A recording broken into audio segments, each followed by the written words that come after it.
जगह सूखा पड़ा है और यहाँ तो कोई काम भी नहीं मिल रहा है। रामू बहुत ईमानदार था और उसकी ईमानदारी के चर्चे पूरे गांव में थे। रामू की पत्नी सीता भी बहुत धैर्य वाली और संस्कारी महिला थी। वह रामू से बोली, अगर यहाँ काम नहीं है तो किसी दूसरे गांव में जाकर मेहनत कर लो, भगवान रास्ता जरूर दिखाएगा। एक सुबह रामू ने फैसला किया, वह पास के बड़े गांव प्रतापपुर में काम ढूंढने जाएगा। रामू कंधे पर छोटा सा थैला, आंखों में उम्मीद और दिल में डर लिए पैदल ही काम की तलाश में निकल पड़ा। क्यों भाई रामू, कहाँ जा रहे हो? काका, मैं काम की तलाश में बाहर गांव जा रहा हूँ।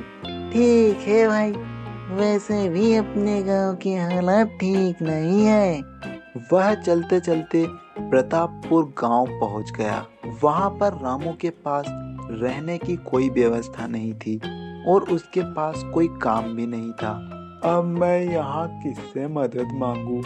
तभी उसकी मुलाकात गांव के बड़े जमींदार ठाकुर विजय सिंह से होती है। मालिक, मैं रामू दूसरे गांव से काम की तलाश में आया हूँ। हमारे गांव में पानी की बहुत समस्या है। लोगों के खेत सूखे पड़े हुए हैं और गांव में लोग पानी के लिए तरस रहे हैं। रामू, मैं तुम्हारी क्या मदद कर सकता? मालिक, मुझे आपके पास काम मिल जाए तो आपकी बड़ी मेहरबानी होगी। अरे बाप रे, तुम्हारी हालत तो बहुत बुरी हो गई है। वैसे मेरे पास एक काम तो है, पर मुझे नहीं लगता कि तुम वो काम कर पाओगे। मालिक, आप तो बस काम बताइए, बाकी चिंता छोड़ दीजिए। मैं कोई भी काम पूरी मेहनत और ईमानदारी से करूँगा। चलो ठीक है रामू भाई, कान खोलकर काम समझ लो। मेरे पास 35 गाय और 40 भैंसे हैं। तुम्हें हर रोज उनका गोबर साफ करना होगा, खेतों से चारा लाकर उनका चारा पानी करना हो। महीने के आखिरी दिन मैं तुमको इस काम के लिए 250 रुपए दूंगा और हाँ, हर रोज सुबह शाम का खाना भी मुफ्त में मिलेगा। तो अब बताओ, तुम ये काम कर पाओगे या नहीं? अरे बाप रे, ये कैसा काम बता दिया माँ। ये काम तो बहुत मुश्किल है, पर मैं इसके अलावा कुछ कर भी तो नहीं सकता। और मालिक, दोनों टाइम का खाना भी तो खिला रहे हैं। ठीक है मालिक, मैं ये काम कर लूँगा, लेकिन आपसे एक विनती है।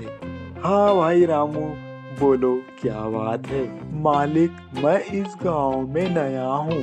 मेरे यहाँ रहने की कोई व्यवस्था नहीं है। यदि आपको कोई परेशानी न हो तो मैं गायों के साथ गौशाला में रह सकता हूँ क्या? ठाकुर विजय सिंह कुछ देर सोचता है और रामू को ऊपर से नीचे देखता है और कहता है, ठीक है भाई रामू, तुम गौशाला में रह सकते हो। आपका बहुत बहुत धन्यवाद मालिक। रामू गौशाला करने लगता है।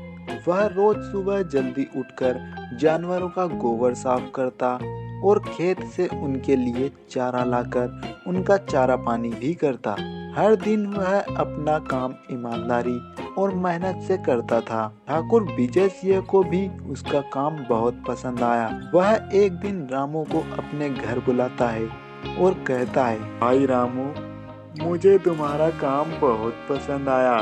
तुम सभी जानवरों का समय से चारा पानी कर रहे हो। सभी जानवर पहले से ज्यादा दूध देने लगे हैं, इसलिए मैं आज से तुम्हारी तनख्वाह बढ़ाकर पूरे 500 रुपए कर रहा हूँ। आपका बहुत बहुत धन्यवाद मालिक। धीरे धीरे रामू के पास बहुत सारे पैसे जमा हो जाते हैं। फिर एक दिन ठाकुर विजय सिंह के यहाँ चोरी हो जाती है। रामू चोरों को देख लेता है। वह उनके पीछे भी भागता है, लेकिन चोर उसके हाथ नहीं लगते। चोरी के डर से अगले दिन रामू अपने जमा किए हुए पैसे ठाकुर विजय सिंह को संभाल कर रखने के लिए दे देता है। लेकिन रामू ने ठाकुर विजय सिंह को चोरी के बारे में कुछ नहीं बताया। उसे लगा कि सब ठीक होगा रामू रोज की तरह खेत से गायों के लिए चारा लाने के लिए निकल जाता है। चारा काटते समय उसे सोने से भरी पोटकी मिलती है। यह सोने से भरी पोटली मेरी तो नहीं है, शायद ये मालिक की होगी। मैं घर जाकर उन्हें ये दे दूंगा। जब वह पोटली लेकर घर पहुंचता है तो ठाकुर साहब उसे पोटली के साथ देख लेते हैं और कहते हैं, अरे यह तो मेरी पोटली है, तुमने तो मेरे ही घर में चोरी कर ली।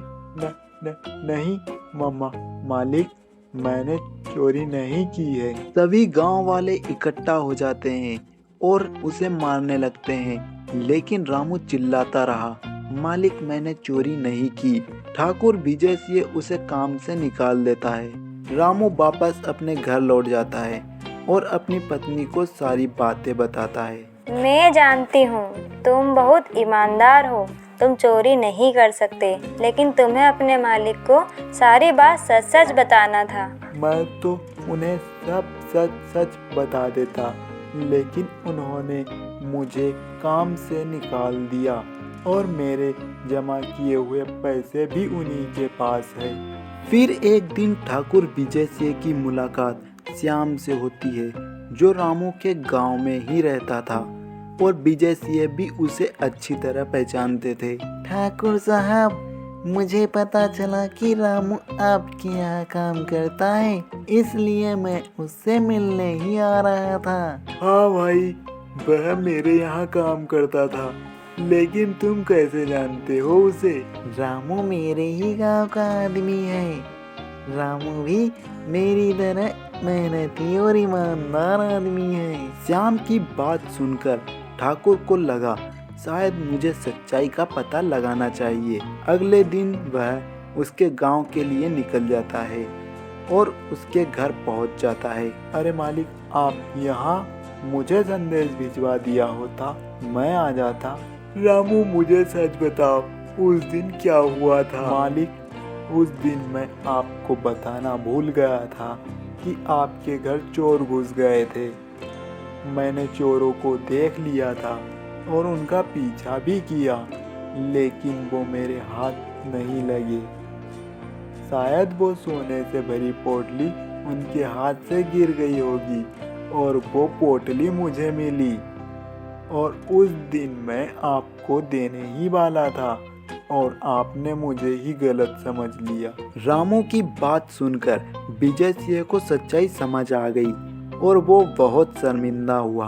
रामू, मैं बहुत शर्मिंदा हूँ, लेकिन तुम बहुत मेहनती, ईमानदार हो और बहादुर भी हो।